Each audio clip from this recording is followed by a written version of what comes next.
We made it, guys. Birmingham Major is tomorrow, and I can't wait. I've done my homework. I've done my prep. We did our predictions. And what else is there to do besides sit early in the morning and contemplate each of these teams and ask one big question for each of them? I want to run through those with you guys. Let's start with our front runners. Karmine Corp, 17-1 on the season in our main events. That's tied for second out of our 16 teams. FURIA went undefeated. We'll talk about them later.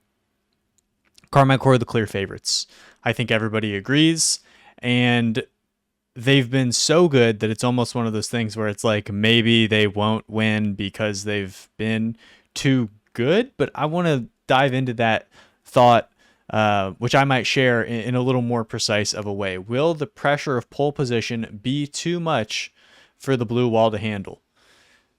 This really is a question of historical data versus what we anticipate from these players. I think about a player like Atau, who I've talked about previously in videos. If you go back and watch the World Championship semifinals against G2 from last season, they go to Game 7. Atau has two massive backflips where he does not mean to, but he just, fat fingers it and backflips instead of getting up to aerials.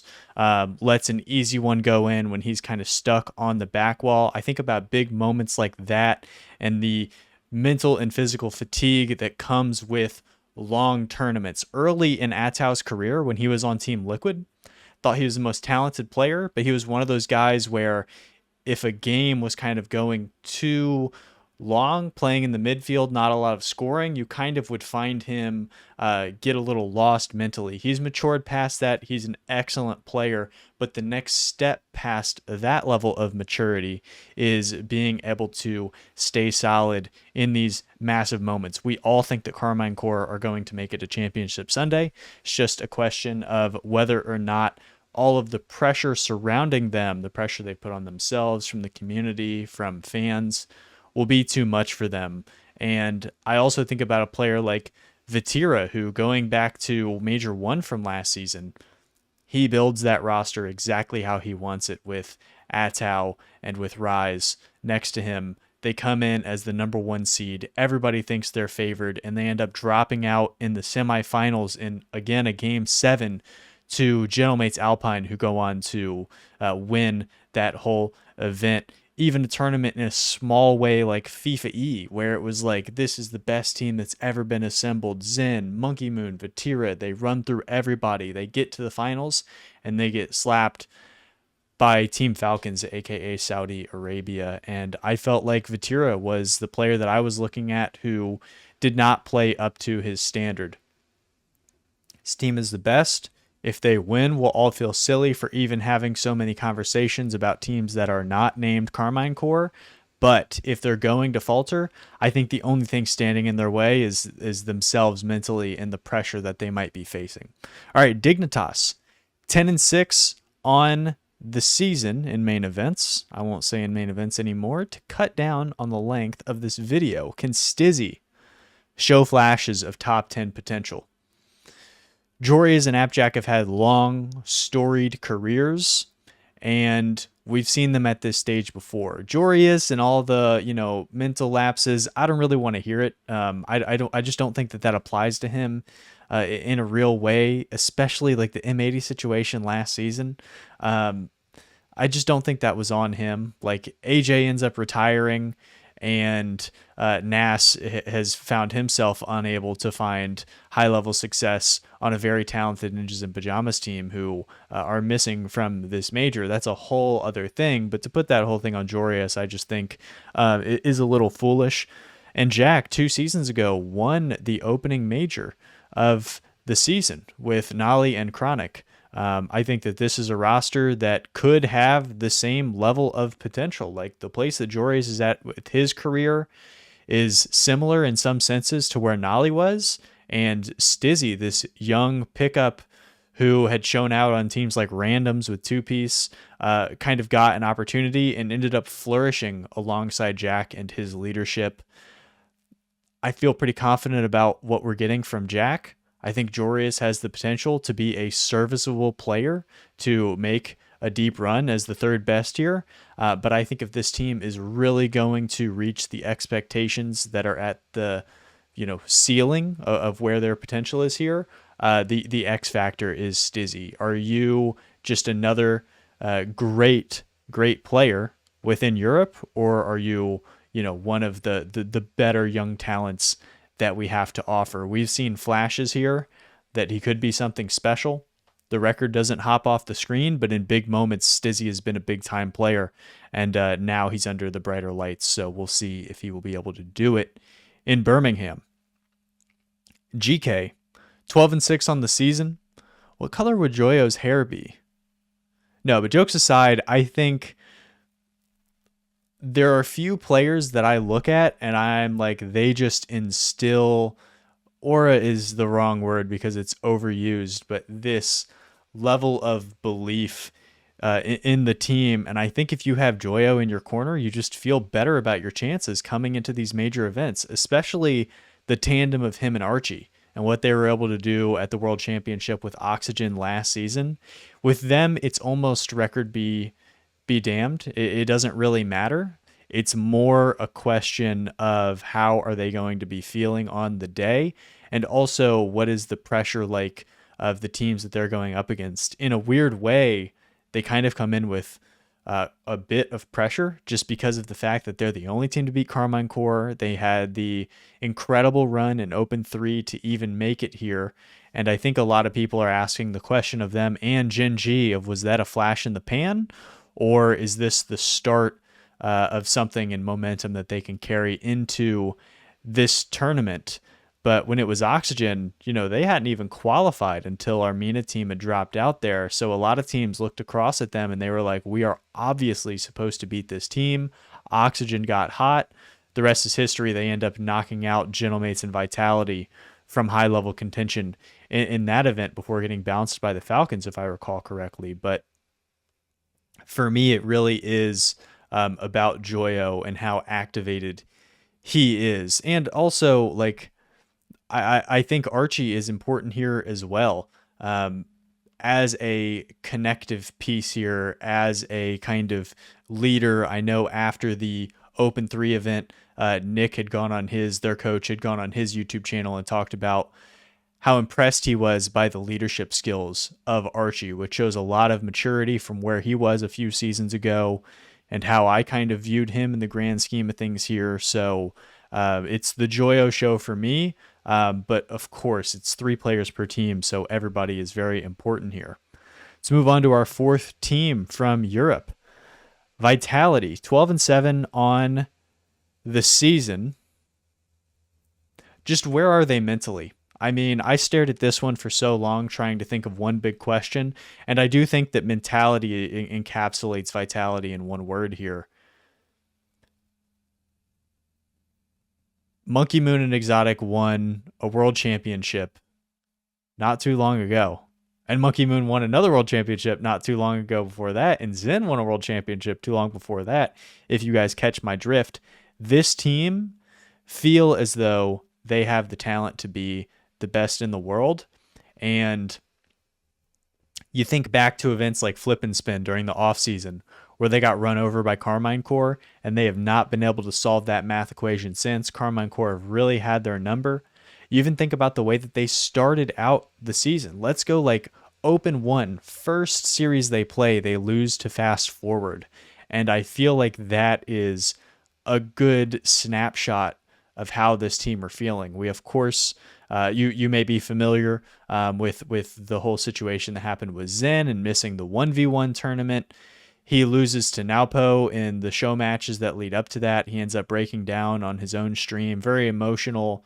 All of the hate that he receives from people online ends up reaching him, and it kind of comes to a head. And he shows that emotion online in front of everybody. There's an outpouring of support for him. There's also the fatigue of just winning the world championship for Monkey Moon and Exotic. They might not have had the most serious offseason in the world. There is the challenge of not wanting to, rest on your laurels, but that is an eventuality that meets everybody. And there's also probably this frustration that comes from a player like Zen, where your rookie season, it was so easy. You beat everybody. You overcame all the hurdles, and now you have a much more talented team with more glittery resumes, and for some reason you still struggle to show your best form.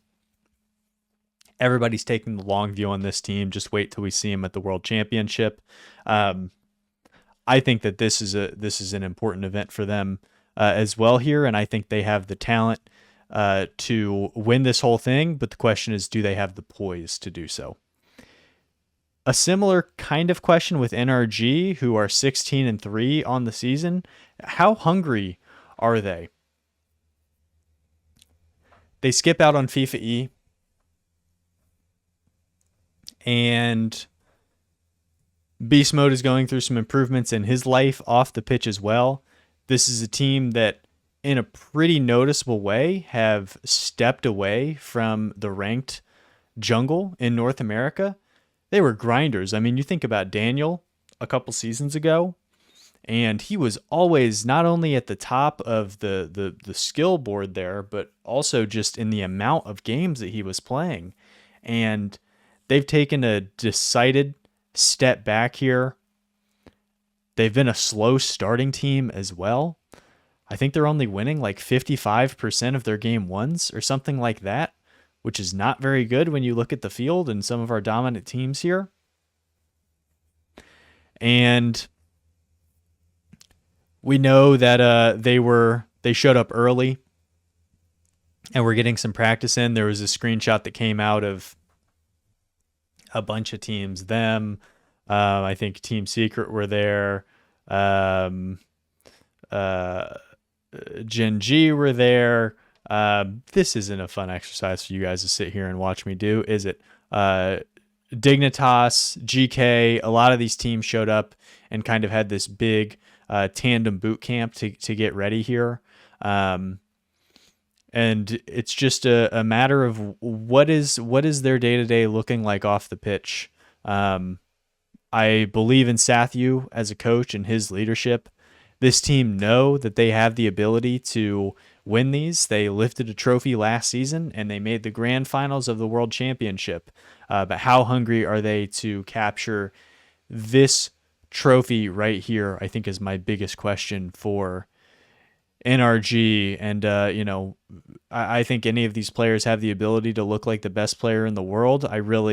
I just have this gut feeling about if they win this, Daniel's going to be holding an MVP trophy. All right, Ultimates, 12-7 on the season. That's weird. That's the same record as Vitality. Did you guys catch that? What kind of leader is First Killer going to be? Preseason, I immediately was pensive about this team when it was the First Killer and LJ duo. Really? First Killer and LJ? Two guys who I think function best as first bananas on their teams. And they're now coming in here. Is First Killer finally going to take a backseat role? We all kind of thought that that's what his introduction to Gen.G was going to be. Jack as this overwhelming striker, and Chronic, maybe he could take a step up, and First Killer could be, this mechanical upgrade over a player like Nolly that can make them more dynamic over the entirety of the field. But instead, over the course of the season, we slowly saw First Killer basically take over as the number one option. And don't forget that they had also brought in Chrome as the coach, so maybe there was a little bit of that baked in there as well. And it's continued with the Ultimates roster. Chronic is not in the spot that I think is optimal for him as this kind of third defensive player. And LJ is kind of just stuck in the middle. It reminds me of when he was a teammate with Daniel on Space Station Gaming before that fractured, and he kind of became the number one option for that team. So if First Killer is going to be your leader, obviously this team have a ton of talent, and this team is also fourth in total RLCS LAN games played, so you kind of have that under your belt as well. By the way, Energy is first and Vitality is second. We haven't talked about the third team yet. Do you have any guesses? But Ultimates, they've been here before. They kind of know what this is like. But of course, there is still this oddity that your third option in Chronic, who is still young in his career, is the only one who's hoisted a major trophy here. So is First Killer going to... What is his body language going to be like in these games? Is he going to be animated and vocal and positive and fist bumps when things go bad? Or is he going to be quiet and, doing some of these when they get scored on, and really falling apart? And also in big moments, is he going to want the ball in his hands, or is he going to be passing? I, of course, not of course, but I, the other day, watched that Pioneers versus Gen.G match from the World Championship, where Gen.G got bounced way early. And especially in Game 5, First Killer, just a couple weird misses. You may recall the final shot of that entire series. It's a 0-second jack off the sidewall, off the ceiling, passes over to First Killer, who just twists his car too far backwards, so the car kind of does one of these as opposed to like striking forward. A lot of questions surrounding this Ultimates team. A lot of them ultimately, pun not intended, bring me back to First Killer. Complexity, 11-5 on the season. Not a lot of games. Complexity handling business in the Swiss, and then losing pretty swiftly to the other teams that are in the competition from North America here. Can they score in a way that keeps them competitive? Is my big question. Excuse me. This team is 16th in goals for coming into this tournament, and I think that's something that'll give you pause. This team are playing a style of Rocket League that was really popular a few seasons ago, where it was kind of like, we're going to park the bus and then just counter on you. We have too much talent. We know that you will eventually make a mistake. Offenses have gotten very good, and I worry about this Complexity team if that's your play style, where they're also a team that are the lowest in the assist percentile on the goals that they score. I think it's like 74. 74%. Trust yourself, belleair, on the season. So not only are they not scoring a lot, but a lot of these are solo goals where they're just kind of capitalizing on the mistakes that the other teams are making. And I just don't know if you're going to find a lot of mistakes against the Vitalities and Ultimates and GKs and Furias and Twisted Minds and Falcons, et ceteras of the world. This Complexity team is going to have to score in a more efficient way. Otherwise, it's just very challenging to take them seriously as a threat in this event. Gen.G, 10-6 on the season. Do they, in their heart of hearts, deep down, when they're dreaming at night, do they believe in a top 6? Do they really? Because if they don't, I think that this is going to be swimming upstream and the current's going to be pretty strong here. All season, I have worried about this Gen.G roster looking across the aisle and seeing the nameplates on the other side and kind of psyching themselves out. If there was a way in which they could blur those out, and maybe it was just like a question mark on who you were playing, they might do better. But I think that's a big thing for me. The why not us? I think like Reddles, after he ends up here, career in marketing seems like an obvious decision, just because instilling that in like just, being able to siphon it down to like a very specific small why not us, which I think was borrowed from somebody in the past, some NBA team or something, but I'm not gonna die on that hill. Just like, does Magic Bear really think that they can beat Ultimates? Does he really think they can beat Vitality? Does he get psyched out when he looks across to the other 3 computers and sees Yan and Lost and Drafinio and Furia? Because if he's not afraid of that, I think that this team is going to rise above what we kind of put as their ceiling here. But the other thing is that, they were 0-5. I'm not even going to check my notes. I know this. They were 0-5 against the other North American LAN teams until that Open 3 when they beat Complexity and Ultimates. They still haven't beat NRG, even though they've played them closer than you might think. But yeah, it's all about belief with them, as it is with a lot of these teams. Luminosity, 17-1 on the season, tied for second best. What's up, Karmine Corp? Does Sosa still pack a potent punch? Sphinx is exciting and young, and he's going to score. Even against good teams, he's going to find his avenues. This team is probably shooting for, like, if they go round 5, they will be just over the moon. We know what Catalysm is. He's kind of at that point of his career where he is just like a serviceable player. He's made it to the land stage before with Evil Geniuses alongside RizX45 and Ivan a couple seasons back. They didn't do great, but he was never elite anywhere in my eyes. He is a Swiss Army knife of a Rocket League player, and that's exactly what you want if you're the team coming out of APAC. It's similar to like a Kami style player where it's just like, look, you've cut your teeth in Europe, same as like a player like Tho, although Tho was a lot more important to the offense in that situation. Virtuoso was more important in his situation, but it's just like, look, Catalysm is what he is.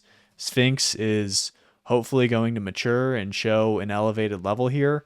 What is Sosa going to be bringing to the table? A player who has for a very long time been just under or around the gatekeeper level in North America, now has a huge opportunity. His debut LAN appearance, what is he going to look like? I think whether or not this is an 0-3 team or a 2-3 team, it rests in a major way on the performance that we're going to see from Sosa. Falcons are 16-2. I wonder what Twisted Minds record is. For Falcons, did FIFA E silence the big moment demons? Talked about this before, and you guys have seen it before. Falcons all last season would just mow people over, and it was like, oh my God, this is the best team in the world. I think that they are cheating in some way, and their brains are linked up on some supercomputer.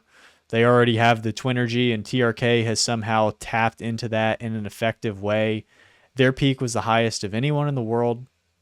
I continue to maintain that from last season, and yet they would get into these semis and grand finals and just melt apart, especially on the offensive end, doubting themselves, backing off of plays that they should, weak shots on the net, whiffs, and it just got ugly sometimes. And it was so odd to see how they would be so excellent and then so poor in other moments. And now they hoist this FIFA E trophy. It's unofficial, but that's probably not how they look at it. I don't think the LA Lakers look at the bubble championship as not a real championship, despite what the wider community might think. So did that win give, especially Rawas and Clears, this kind of boost in confidence as we get late into this tournament? Because if they don't make a top 6, that would be shocking. Falcons were 16-2. Twisted Minds were 16-2 on the season. Would you look at that? Maybe the MENA 2 seed is the MENA 1 seed. I don't know. Is Rise still an elite talent? I wrote down a question about Nopo. I wrote down a question about Atomic. I scratched them both out, and I'm going with Rise. A couple seasons back, I thought Rise was one of the 3 best players in the world. And Karmine Corp did not go well. We all, of course, look back to them missing one of the main events. But, maybe that's similar to like an ACL tear in basketball where it's just like, he got injured. What are you going to do about it? But now, Rise, the consummate journeyman, has moved his way to MENA, has attached himself to one of the most talented young players in the world in Naopo, and has brought along an elite striker in Atomic with a K here. This team have lit it up offensively. Let me grab my notebook and just cite a couple of stats real quick. Lit it up offensively. They're 6th out of our 16 teams here in goals for. 12th in goals allowed, which means that's a pretty wide discrepancy. And is Rise going to be the leader and provide the connective tissue that this team needs? If I had seen online correctly, they're traveling to this event without a coach. I wonder what their kind of boot camp is looking like here. I question whether or not, or not whether or not in totality, but how much like team film prep they're doing, or if it's just kind of like scrim, we're gonna play our game and just out muscle these teams. If I were making a 1 through 16 of just like the mentality coming into this, I feel like GK and Twisted Minds are very, very high on my list. And a team like FURIA deserves to be shouted out there as well. I just think that they're going to come into this Twisted Minds and just try and why not us this whole thing to steal the Gen.G thing. I think we're going to learn a lot about what their ceiling in this event looks like in that round 1 matchup against Vitality. There is a very good chance that they could come out, punch Vitality in the mouth, and steal that round 1 series. All right, FURIA, 18-0. The perfect split for FURIA. Congratulations. The only one out of our 16 teams in a very strong South American region. Does Yan have the resolve to lead this team through the playoffs? I've posted online recently a couple things on Twitter about this team, notably the fact that they are following a familiar pathway in the ramp up to this major. And that path is just play so much ranked 2s and be so highly rated. And then what they have done historically is run through teams in the Swiss and then fall apart once we get to that top 6 range. It's like Falcons, but a step behind, if you catch my drift. But this time around, Drafinio, they're already above 1,300 ranked 2s games this season, and Drafinio's almost at 500 himself. This is a level of grind that we have not seen before. After a perfect split, maybe this FURIA team is just like totally shaking that off, like the historical scar tissue that comes with consistently making that top 6, top 4 range and then losing in big moments. What was the series I was watching yesterday?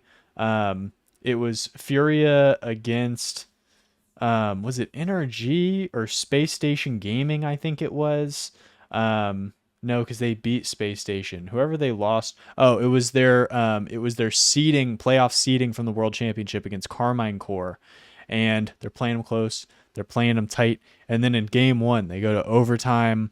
And Yan, just like a ball floats in front of their own net. And Yan's trying to come over and clear it. And he just completely whiffs on it.